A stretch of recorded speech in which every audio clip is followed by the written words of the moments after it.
देखिए अलग थलग पड़ता हुआ नजर आ रहा है क्या? क्योंकि ये पहली बार नहीं है जब ब्रिटेन की ओर से इस तरीके से सीधे तौर पर इनकार कर दिया गया कि हम अपने सैनिकों को नहीं भेजेंगे। इससे पहले नाटो देशों का क्या रुख रहा था वो भी सबने देखा। तो समझ क्या पा रहे, क्या स्थिति है इस वक्त अमेरिका की इस जंग में?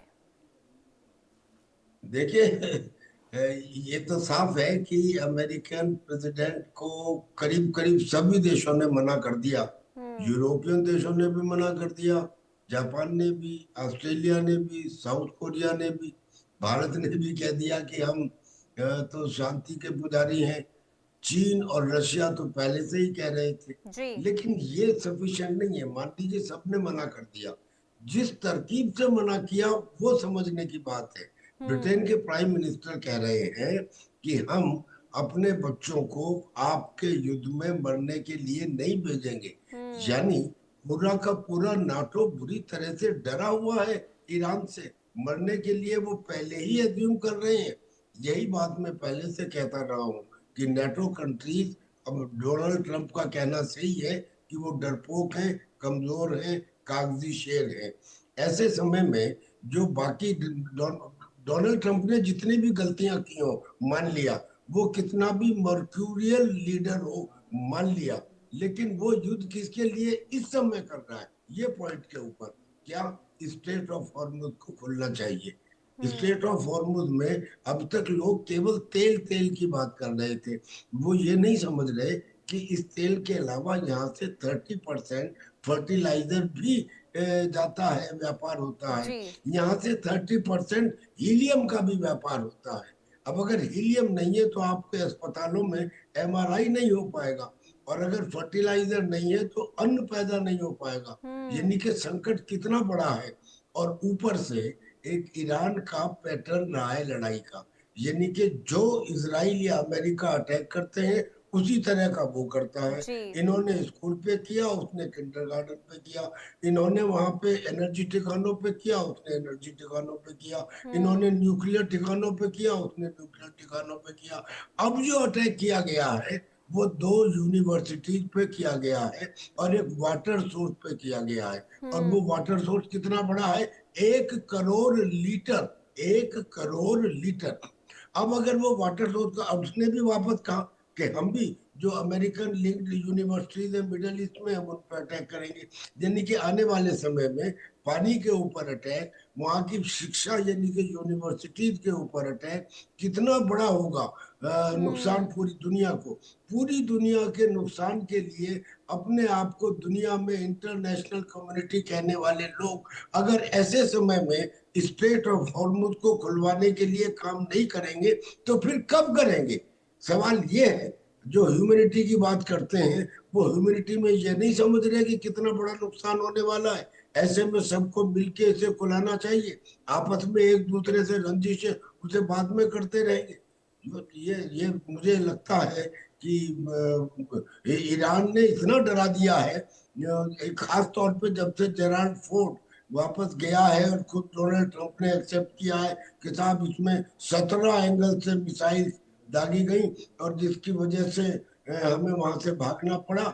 ये बात को याद रखें कि आज की तारीख में दुनिया में कोई भी हथियार, जब मॉस्कोवा को डुबाया गया था ब्लैक सी में, तो यही कहा गया था कि कोई हथियार अल्टीमेट नहीं है। और जी। जो प्रोटोटाइप बड़े हथियार हैं वो ज्यादा वल्नरेबल है as compared to the small drones और स्मॉल मिसाइल।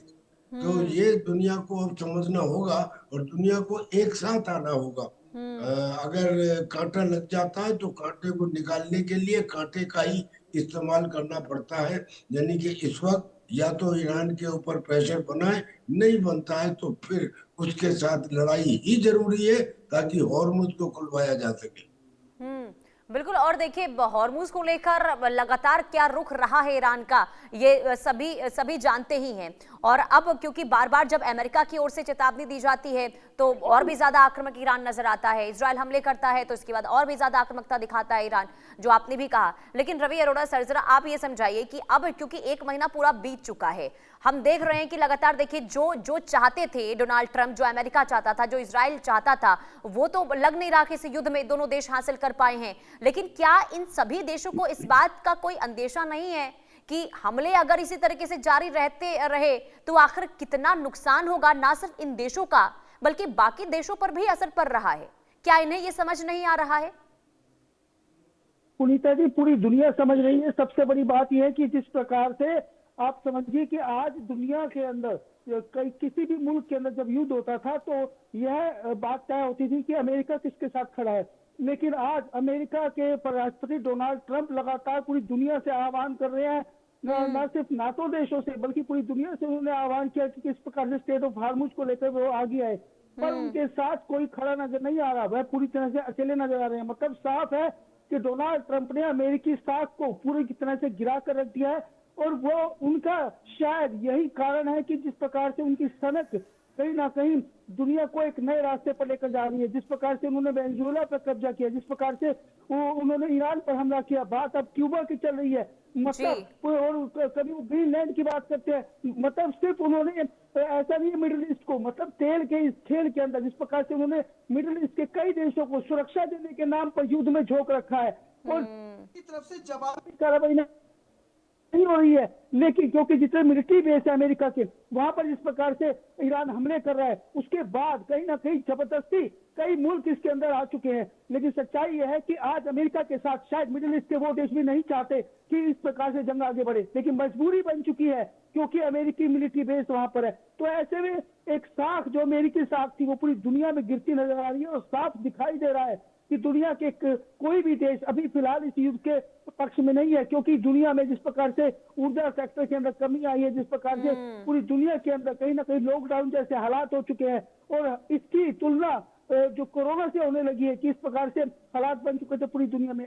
मतलब साफ दिखाई दे रहा है कि दुनिया के बढ़ते स्तर को बढ़ते विकास को रोकने में यह काम कर रहा है जिस प्रकार से युद्ध किया गया है।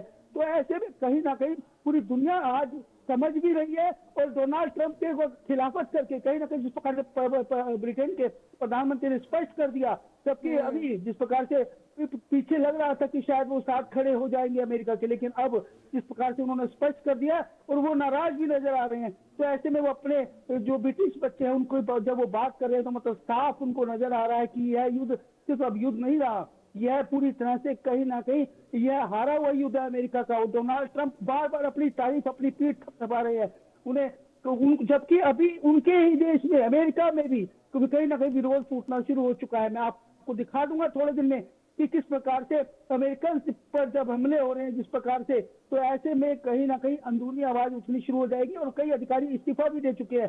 तो ऐसे में यह साफ दिख रहा है कि डोनाल्ड ट्रंप बिल्कुल अकेले पड़ चुके हैं, और शायद जिस बार बार वो कहते हैं कि नोबेल शांति पुरस्कार उन्हें ही मिलना चाहिए था, मतलब साफ है कि वो अपनी तारीफ करके जिस प्रकार से दुनिया पर तेल के नाम पर हमले कर रहे हैं, और खासकर सुरक्षा जिन देशों को उन्होंने देनी चाहिए थी, आज वही सारे देश कहीं ना कहीं शिकार हो रहे हैं इस युद्ध का। तो मतलब आज अमेरिकी साख को पूरी तरह से बट्टा लगाने का काम जो किया है वो सिर्फ और सिर्फ डोनाल्ड ट्रंप ने किया है, और इसका खामियाजा उनको क्योंकि वहां की जनता देगी, क्योंकि ऐसा लग रहा है कि जिस प्रकार से देखिए भारत की बात जब हम करते हैं तो भारत के रिश्ते इजराइल से भी अच्छे हैं। भारत ने अभी सऊदी अरब के क्राउन प्रिंस से भी बातचीत की है, और ईरान से भी भारत लगातार बातचीत जारी रखे हुए है।